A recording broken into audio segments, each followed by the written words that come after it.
প্রিয় দর্শক, প্রীতি এবং শুভেচ্ছা নিন সাজ্জাদ কাদির। এই মুহূর্তে আপনাদের সামনে কথা বলতে এসেছি আবারও দেশে ফেরা এবং সব হত্যার বিচার করবার দৃঢ় আশাবাদ ব্যক্ত করলেন শেখ হাসিনা। কবে ফিরছেন তিনি, এই প্রসঙ্গটি নিয়ে কথা বলবো। শেখ হাসিনা আবারও ভার্চুয়ালি আওয়ামী লীগের সামাজিক যোগাযোগ মাধ্যম ফেসবুক পেজে সোমবার রাতে অংশ নিয়েছিলেন।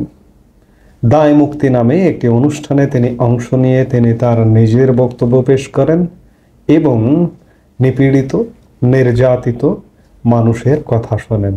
বিশেষ করে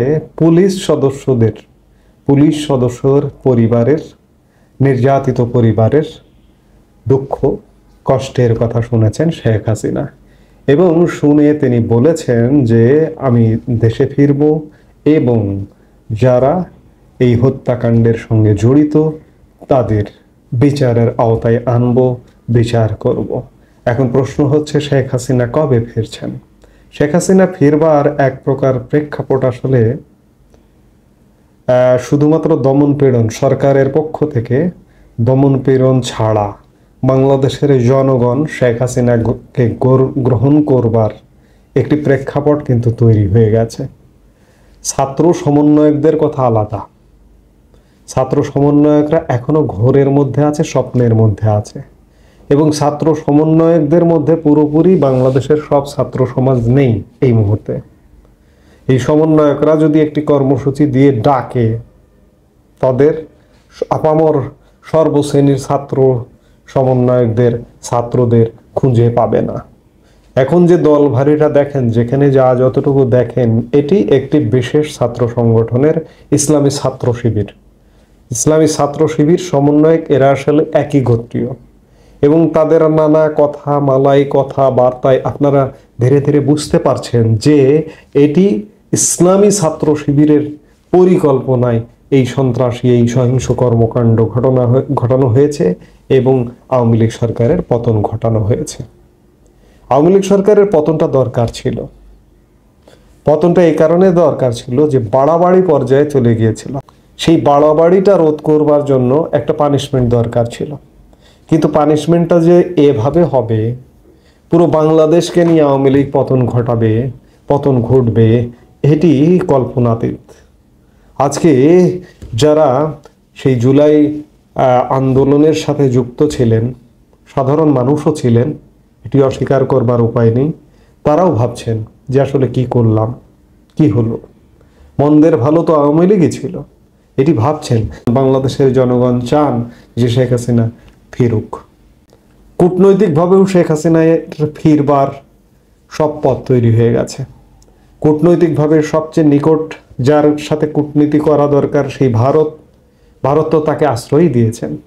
মার্কিন যুক্তরাষ্ট্র ভারতের কর্মকাণ্ডের প্রতি এক প্রকার দায়িত্ব দিন, নরেন্দ্র মোদীকে দায়িত্ব দিন আর সম্মতি দিন, এক প্রকার সম্মতি দিয়েছেন। কাজেই শেখ হাসিনা বাংলাদেশে ফেরা এখন শুধু সময়ের ব্যাপার। সরকারকে কন্ট্রোল করতে পারলে, আন্তর্জাতিকভাবে সরকারকে কন্ট্রোল করতে পারলেই শেখ হাসিনা ফিরবেন।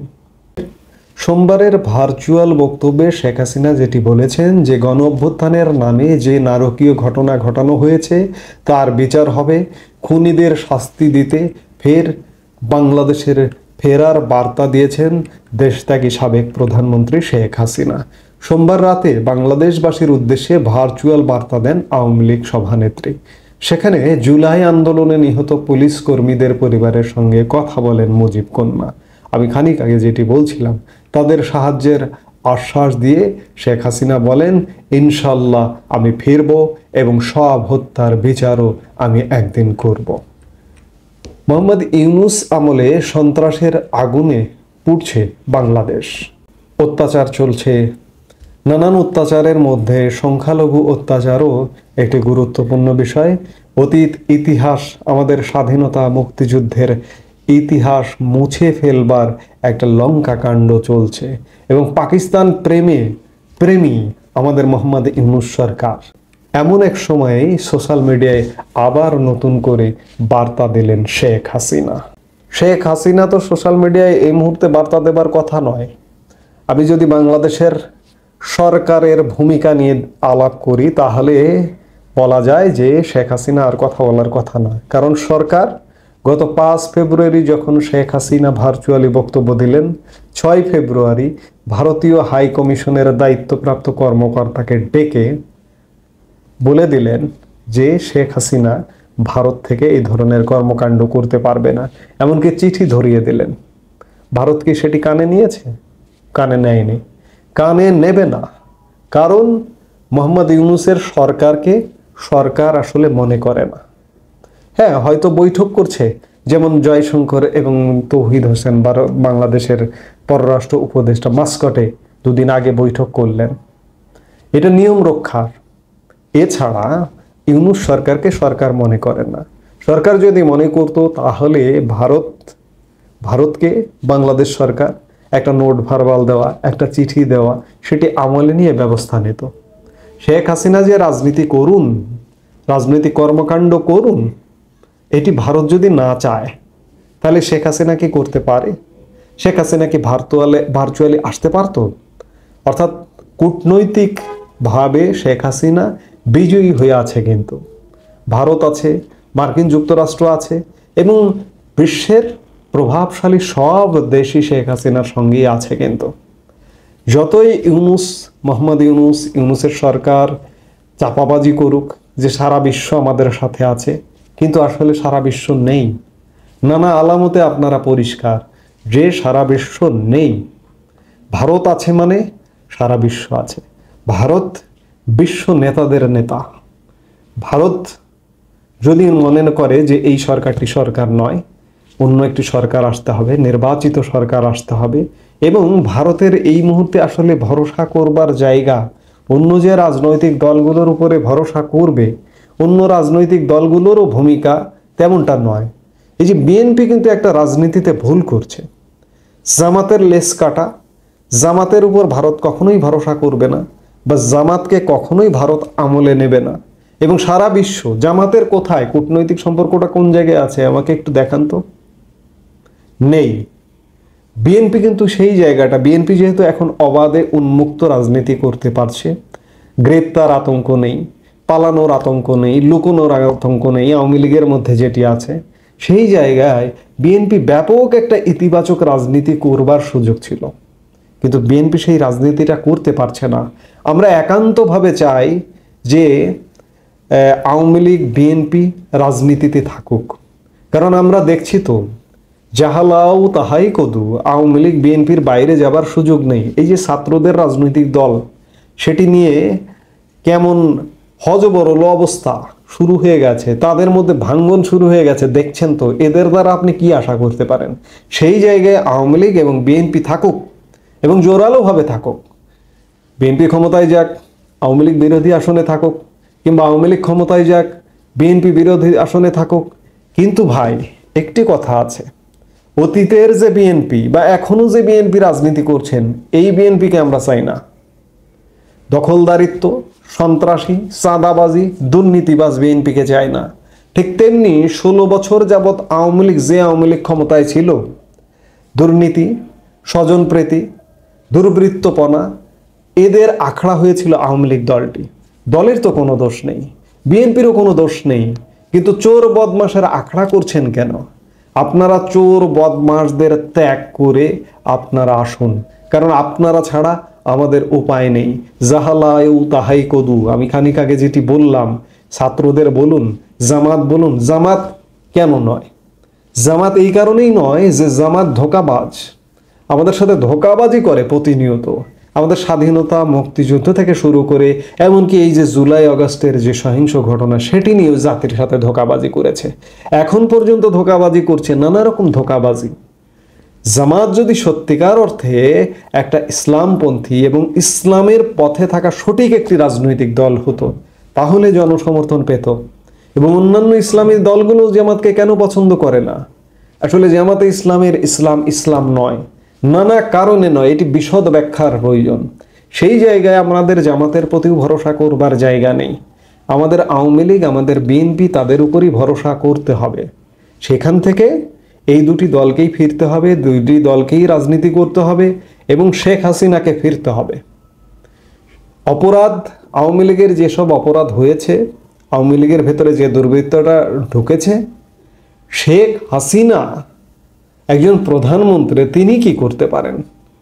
তিনি হয়তো কন্ট্রোল করতে পারেন, এটি তার ব্যর্থতা যে তিনি কন্ট্রোল করতে পারেননি। কিন্তু আগামীর আওয়ামী লীগ দুর্বৃত্ত মুক্ত হয়ে আসবে, আমরা সেটাই প্রত্যাশা করি। এবং কূটনৈতিকভাবে আওয়ামী লীগ কিন্তু, আওয়ামী লীগের প্রতি কূটনৈতিক সমর্থনটা কিন্তু অনেক উপরে।